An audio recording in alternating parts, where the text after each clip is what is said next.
আসসালামু আলাইকুম, সবাইকে স্বাগত জানাচ্ছি নিউজ ইনসাইটে। দর্শক, জাতীয় নির্বাচন নিয়ে যখন একটা ডামাডোল চলছে, একটা উত্তপ্ত পরিস্থিতি, সেই সময়ে জাতীয় বাজেটও ঘোষণা করা হলো এবং যেহেতু সংসদ নেই, অর্থ উপদেষ্টা টেলিভিশন চ্যানেলে সম্প্রচারের মাধ্যমে এই বাজেট উপস্থাপন করলেন এবং অনেক ধরনের বিশৃঙ্খলা আমরা দেখেছি বাজেট উপস্থাপনায়। তবে জাতীয় বাজেট ঘোষণা নিয়ে একটু কথা বলবো। এর মধ্যে এই বাজেটের দিনই একটি ঘটনা ঘটেছে নাটোরে এবং এই ঘটনাটিকে আপনাদের একটু দৃষ্টি আকর্ষণ করতে চাই এই কারণেই যে এটা কোনো না কোনোভাবে বাজেটের সঙ্গে সম্পৃক্ত মনে হতে পারে, যেটা বিচ্ছিন্ন ঘটনা কিন্তু বিচ্ছিন্ন কোনো ঘটনা নয়। এটা অত্যন্ত অ্যালার্মিং। এর আগেও বহুবার আমি এ ধরনের এইসব বিষয় নিয়ে কথা বলেছি যে এগুলো কেন রাষ্ট্রের ফোকাস করা জরুরি। খবরটি হচ্ছে যে আড়ায় ঝুলছিল স্বামীর লাশ, বিছানায় স্ত্রীর নিথর দেহ। এটা হচ্ছে নাটোরের একটা প্রত্যন্ত এলাকায়, নাটোরের লালপুরে। এবং ঘটনাটি হচ্ছে এরকম যে লালপুরে তামাক চাষ করতে গিয়ে বহু টাকা ঋণগ্রস্ত হয়েছিলেন এক দম্পতি। ঋণের বোঝা সইতে না পেরে স্বামী স্ত্রী একসঙ্গে আত্মহত্যা করেছেন। পুলিশ, নিহতের পরিবারের সদস্য, স্থানীয় জনপ্রতিনিধিরা বিষয়টি নিশ্চিত করেছিলেন। মানে ঋণের চাপে, ঋণগ্রস্ত হয়ে এর আগেও বহু ঘটনা ঘটেছে এরকম চাপে এই দম্পতি আত্মহত্যা করেছেন এবং তাদের বয়স অত্যন্ত কম। সামনে তাদের একটা একটা সুন্দর ভবিষ্যৎ ছিল, সুন্দর একটা পৃথিবী তারা উপভোগ করতে পারতেন, কিন্তু ঋণের চাপই তারা সইতে পারলেন না, তাদেরকে মৃত্যুর পথ বেছে নিতে হলো। ঘটনাটি খুবই উদ্বেগজনক। কয়েকদিন আগে আমি ভিডিও করেছিলাম যে বরিশালে এক মেডিকেল শিক্ষার্থী তার বাবার চিকিৎসা ব্যয় মেটাতে পারছিলেন না, ফলে তিনি সুইসাইড করেছেন। যুবক, একেবারে যুবক, অল্প বয়সের একটা মানুষ পৃথিবী থেকে নাই হয়ে গেল। এছাড়া অভাবের তাড়নায় প্রায়ই আমরা গণমাধ্যম খুললে খবরাখবর পাই, অনেক খবর আসে না যে মানুষের অভাব কোন পর্যায়ে পৌঁছেছে, যে প্রান্তিক পর্যায়ের একটা মানুষ অভাবগ্রস্ত, রাষ্ট্র এটার দায় নিচ্ছে না। এই যে বাজেট, এই বাজেটে কি এই প্রান্তিক মানুষের কথা আছে? তাদের তাদের নিয়ে কি ভাবনা আছে আদৌ? প্রতি বছর বাজেট আসে, বাজেট যায়, দারিদ্র কিন্তু থেকেই যায়। আমাদের বাংলাদেশের প্রতি 5 জনের একজন দরিদ্র, দারিদ্র সীমার নিচে বাস করে। এই বাজেটে সেই দিকে কি ফোকাস করা হয়েছে? কেন কমছে না দারিদ্র? কেন নিম্নবিত্ত বলুন, মধ্যবিত্ত বলুন, তারা আর্থিকভাবে হিমশিম খাচ্ছে? মানুষকে একটু স্বস্তির সঙ্গে জীবনযাপন করতে পারবে না? এই প্রশ্নগুলো এই বাজেটে উপেক্ষিত।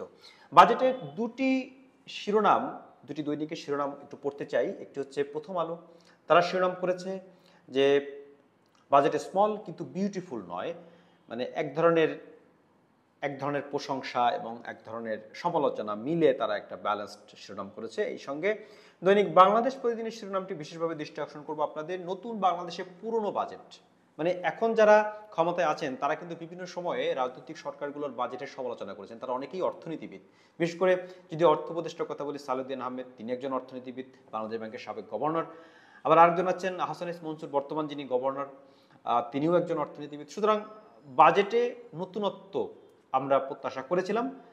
সেই গতানুগতিক বাজেটই, সেই কথাটাই এখন বিভিন্ন গণমাধ্যমে ঘুরে ফিরে এটাই এসেছে যে কাজ চালিয়ে নেওয়ার একটা বাজেট। মানে বাজেটে ওই রকম কোনো চমক নাই। এখন যেটা সংকট চলছে, সংকট সামাল দেওয়ার কোনো ব্যাপার এই বাজেটের মধ্যে নেই। এটা একটা গতানুগতিক সাধারণ বাজেট, মানে যারা সৃজনশীলতা কম, এটাই হচ্ছে মূল কথা। তো বাজেটের আরও দু একটি দিক একটু কথা বলতে চাই। এর মধ্যে একটু হচ্ছে কালো টাকা সাদা করার সুযোগ যথারীতি আছে, এটা নিয়ে অনেকে সমালোচনা করছেন। যদিও এবার করের পরিমাণ বাড়ানো হয়েছে, ফ্ল্যাটে এই কালো টাকা সাদা করা যাবে, অ্যাপার্টমেন্ট বা ফ্ল্যাট কেনার সুযোগ রাখা হয়েছে কালো টাকায়। এটা নিয়েও অনেকে নেতিবাচক কথা বলছেন। তবে সবচেয়ে যেটা আগ্রহের দিক মানুষের, সেটা হচ্ছে দাম কমতে পারে এবং বাড়তে পারে, মানুষের এটা দিকে দৃষ্টি থাকে। কয়েকটি পণ্য কেন দাম বাড়বে, কেন কমবে, এটা একটু প্রশ্নের দাবি রাখে। সিগারেটের দাম বাড়বে, এটা খুবই স্বাভাবিক। সিগারেটের দাম আরও বাড়ানো উচিত। একটা সিগারেটের দাম 500 টাকা হলেও কিছু যায় আসে না। মানে অন্তত আমার বিবেচনা বলে যে সিগারেট যদি আপনি যেমন প্রতি বছর বাজেট ঘোষণার সময় বলা হয় যে সিগারেটের দাম বাড়ানো হয়েছে কারণ সিগারেট, তামাক এগুলো স্বাস্থ্যের জন্য ক্ষতিকর। কিন্তু ক্ষতিকর যদি হয়, একটা সিগারেটের দাম 500 টাকাই করে দেন না, দেখেন না কি হয়। যারা সিগারেট খান তারা আমাকে বকা দিবেন না। মানে এটা স্বাস্থ্যের জন্য অত্যন্ত ক্ষতিকর একটি পণ্য। তো এটার দাম বাড়বে, এটার উপরে ট্যাক্স বাড়বে। অনলাইন কেনাকাটায় কেন কেন খরচ বাড়বে? বাংলাদেশে কিন্তু ই কমার্স গ্রো করেনি, নানাভাবে আস্থাহীনতার একটা সংকট আছে। সেখানে এই ই কমার্স কিন্তু বিশ্বব্যাপী, এই ই কমার্সের একটা একটা জমজমাট অবস্থা আমরা দেখি, কিন্তু বাংলাদেশের একেবারে আস্থাহীন একটা অবস্থা আছে। এখনো 20 কোটি মানুষের দেশে ই কমার্স কিন্তু বিকশিত হয়নি। এখানে কেন অনলাইন কেনাকাটায় কেন কেন আপনার বাড়তি খরচ হবে? এটা যারা পদে আছেন সরকারে তারা জবাব দেবেন। রড সিমেন্টের দাম ইতিমধ্যে আকাশ ছুঁয়েছে, সেটা আরও বাড়বে।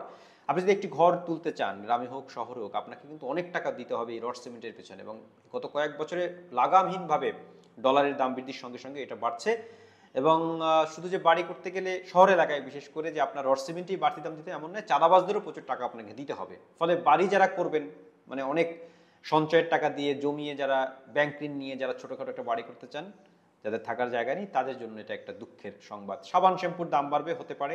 দেশে তৈরি মোবাইল ফোনের দাম কেন বাড়বে, এটার ব্যাখ্যা কি আমি জানি না। গৃহস্থালী প্লাস্টিক সামগ্রীর দাম, এলপিজির দাম বাড়বে, দেশে তৈরি এলপিজি সিলিন্ডার এটার দাম বাড়বে। তো এলপিজির দাম কেন বাড়বে? এটা তো অনেক জায়গায় মানুষ কিন্তু গ্যাস নেই, সেখানে তারা এই এলপিজি ব্যবহার করেন। হেলিকপ্টার সার্ভিসের দাম বাড়বে, ঠিক আছে এটা। তো এরকম অনেক পণ্যই আছে যেগুলোর আসলে ঠিক আছে, কিন্তু অযৌক্তিকভাবে অনেক পণ্য রাখা হয়েছে এবং দাম কমার তালিকায় দেখুন, এটা আমার কাছে হাস্যকর মনে হয়েছে। চিনির দাম কেন কমবে? চিনি তো বিষ, এটা তো সিগারেট থেকেও অনেক ক্ষেত্রে বিধ্বংসী একটা পণ্য। চিনি তো ডাক্তাররা চিনি খেতে না করেন, এবং আমার অনেকেই যারা স্বাস্থ্য সচেতন আছে চিনি কম খাওয়া কমিয়ে দিয়েছেন। সুতরাং চিনির দাম কমবে। যারা সিদ্ধান্ত গ্রহণ করেন, পলিসি নির্ধারণ করেন, আপনারাই এর উত্তর দেবেন। স্যানিটারি নেপকিনের দাম কমবে, এটা ঠিক আছে, দাম কমা জরুরি। আইসক্রিমের দাম কেন কমবে? আইসক্রিম কি জরুরি খাওয়া, তাই না? এর উত্তর কি আমি জানি না। প্রতি বছর এরকম হাস্যকর বিষয় থাকে পণ্যে। ভূমি নিবন্ধন ফি কমবে, তো এটা অবশ্যই জরুরি। ক্যান্সারের ওষুধের দাম কমবে, খুব ভালো। ইনসুলিনের দাম কমবে, এলএনজির দাম কমবে, দেশি তৈরি বাইকের দাম কমবে, এটা খুবই ভালো ভালো সিদ্ধান্ত হয়েছে।